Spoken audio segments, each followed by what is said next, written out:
Hello, my friends. So it's been a whole week since we've been at school. We had a little bit of an early spring break, and I've been chatting with your parents, but unfortunately I haven't been able to see you like we usually would. So I thought I would record this little video so that at least we could chat a little bit before spring break. I want you to know that I chatted with all of your teachers and they all missed you very much this week, just like I'm sure you missed them and all of your friends. I thought, because I realized this week I missed you guys, I missed our conversations, but one of the other things that I really missed was reading. The books that we read every day is one of my favorite things that we do. So I thought, really quick, I could read you a book. Unfortunately, as you can see, I'm not at school, I'm at home, so I didn't have all of our favorite books, but I do have a couple that I went and got from the library. So this one is called The Most Magnificent Thing, and I thought that it was pretty good. Before I start, I just want to tell you that this is going to be very different for us, learning from home, where you guys are at home and maybe I'll be at school or I'll be at home, and learning is going to look a lot different for us. So I just want you to know that we're all still here and we're going to keep doing some of the same things we've been doing so that you can keep on doing them at home with your parents, hopefully, if you can find some time, and we'll all see each other again, I'm sure soon. So the book that I want to read is The Most Magnificent Thing. I hope you can see the pictures. I'll try and show them to you as I read. So that's our title.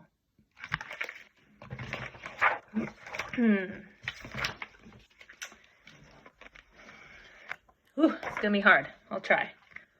This is a regular girl and her best friend in the whole wide world. They do all kinds of things together. They race, they eat, they explore, they relax. You can see it's her puppy. She makes things. She unmakes things. One day, the girl has a wonderful idea. She is going to make the most magnificent thing. She knows just how it will look. She knows just how it will work. All she has to do is make it, and she makes things all the time. Easy peasy. First, she hires an assistant.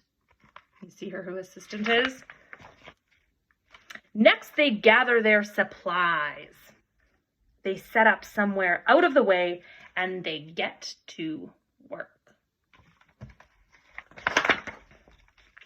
The girl tinkers and hammers and measures, while her assistant pounces and growls and chews.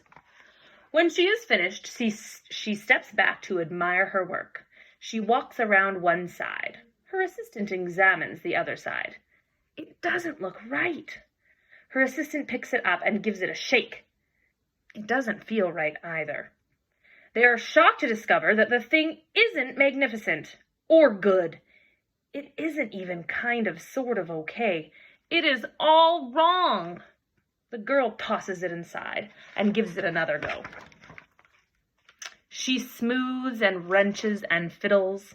Her assistant circles and tugs and wags. When she is finished, she stands up and takes a long look at it. Her assistant gives it a nudge with his paw. The thing is still wrong. She decides to give it another try. The girl saws and glues and adjusts. She stands and examines and stares. She twists and tweaks and fastens. She fixes and straightens and studies. She tries all different ways to make it better. She makes it square. She makes it round. She gives it legs. She adds an antenna.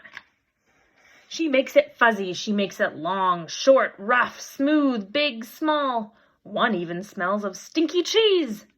But none of them are magnificent.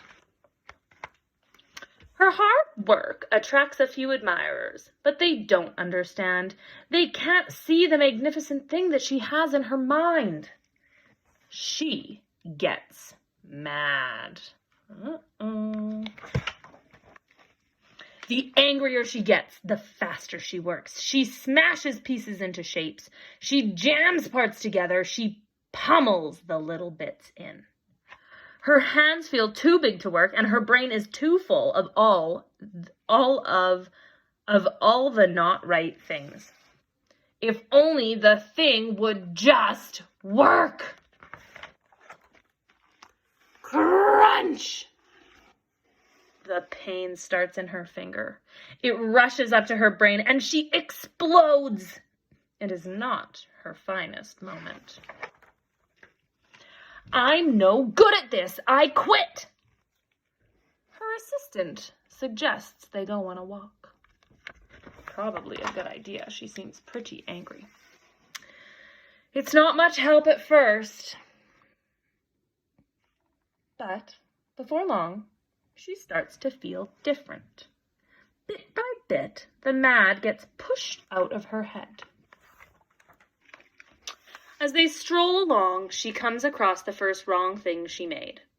The bad feelings are about to start all over again. Then she notices something surprising. There are some parts of the wrong things that are really quite right. The bolts on one, the shape of another, the wheel-to-seat ratio of the next.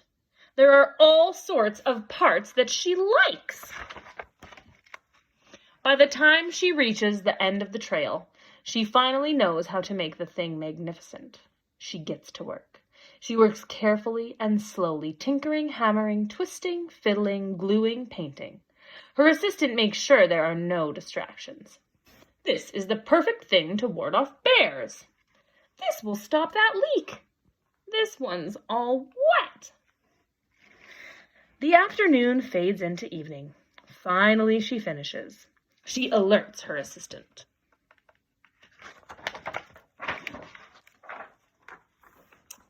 The pair take a good long look. It leans a little to the left, and it's a bit heavier than expected. The color could use a bit of work too, but it's just what she wanted. They climb aboard and take it for a spin. They are not disappointed. It really is the most magnificent thing. So, friends, I liked that book because I think, just like how the girl had to try a bunch of different things before something went right, I think that might be how learning looks at home. I think that we're going to have to try a few different ways of doing things before it works and it becomes a magnificent thing, just like the girl in the story. Because learning isn't going to be the same at home as it is in room 3 and 4, where we usually are. So I hope you all have a fantastic or a magnificent spring break. And after spring break, I will talk to you again.